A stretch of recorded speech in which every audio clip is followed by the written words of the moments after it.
Shalom, meu nome é Laércio, eu sou editor deste canal e esta é a série que eu quero iniciar, a lição número 1. Em resposta às pessoas que nos procuram com temas bíblicos que eles têm dúvidas, nós vamos tratar sobre parábolas. Parábolas não é uma novidade para o povo de Israel. Na verdade, as parábolas eram utilizadas com grande frequência pelos filósofos gregos, né, por homens sábios, para ilustrar algum tema, para facilitar a compreensão. O objetivo da parábola é ensinar, fazer refletir, né, ilustrar algum tema em especial.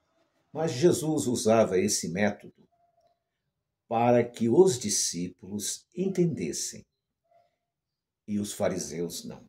Os fariseus mantinham um grupo de pessoas atrás de Jesus para tentar pegar ele em alguma falha, em algum equívoco.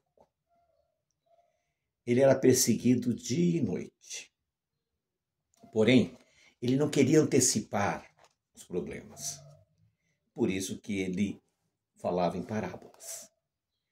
Muitas vezes nós causamos problemas para nós mesmos quando antecipamos problemas, quando confrontamos situações que não são para ser confrontadas.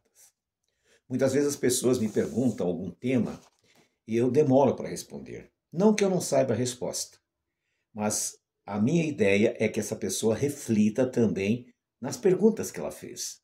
E muitas vezes essa reflexão fará que ela consiga compreender.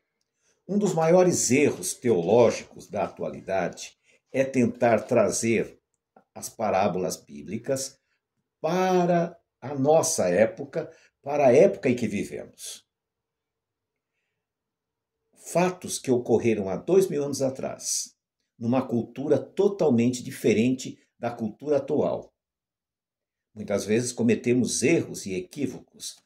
Outra coisa, parábola é ilustração, são histórias e não doutrinas.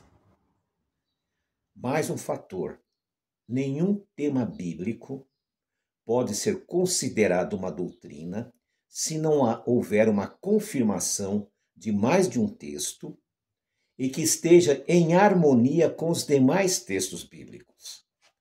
Pensar um texto para criar nele uma doutrina é um equívoco muito grande.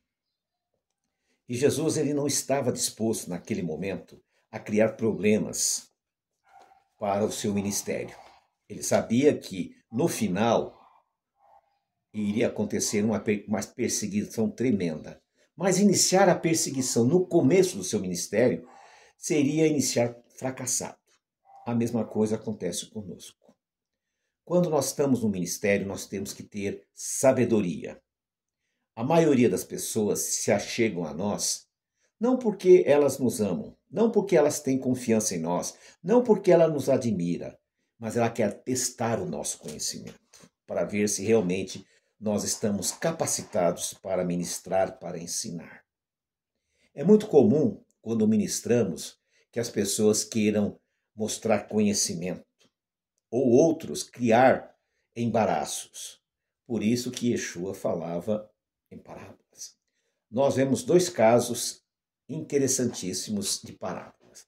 A primeira, a parábola do filho pródigo, totalmente mal compreendida. Por quê? O filho pródigo não é só aquele que foi, mas aquele que ficou. Os dois eram problemáticos. Você vai ver que o que fica, quando sabe do retorno do irmão, ele rejeita esse irmão. Ele questiona a atitude do pai. Porém, quando ele estava ali, sozinho, ele nunca se preocupou em salvar o irmão que estava passando em dificuldade. Ele nunca se preocupou em chegar ao pai e dizer, olha, está havendo uma fome onde o nosso irmão foi. Como é que será a situação dele? Então nós vemos que os dois tinham problemas.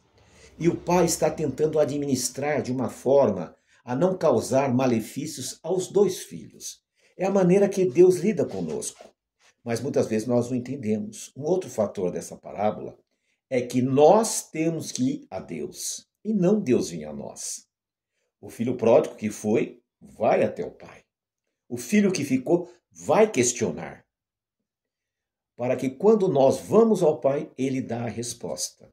Da mesma maneira, quando alguém faz um questionamento, nós vamos buscar na palavra uma resposta para aquela dúvida. Por quê? Tentar usar a teologia cristã de algumas organizações religiosas é muito complexo. Nós vemos, por exemplo, um exemplo clássico sobre profecias. O que se interpreta de uma maneira errada é um absurdo. E eu vejo que essas pessoas, elas têm assim uma quantidade gigantesca de seguidores. Para não deixar esse vídeo muito longo, eu vou fazer apenas um comentário. A guerra de Gog e Magog. O Apocalipse é claro. Essa guerra será depois do milênio. Antes do milênio é a guerra do Armagedon, conforme Zacarias 14. Zacarias 14 está intimamente ligado com a promessa feita em Atos, quando aqueles varões conversam com os discípulos e diz: da mesma forma que vocês estão vendo ele ascender e ser recolhido pela nuvem, desta maneira ele vai voltar. E Zacarias 14 diz: e ele tocará os seus pés no Monte das Oliveiras. Percebam que há conotação uma profecia com a outra.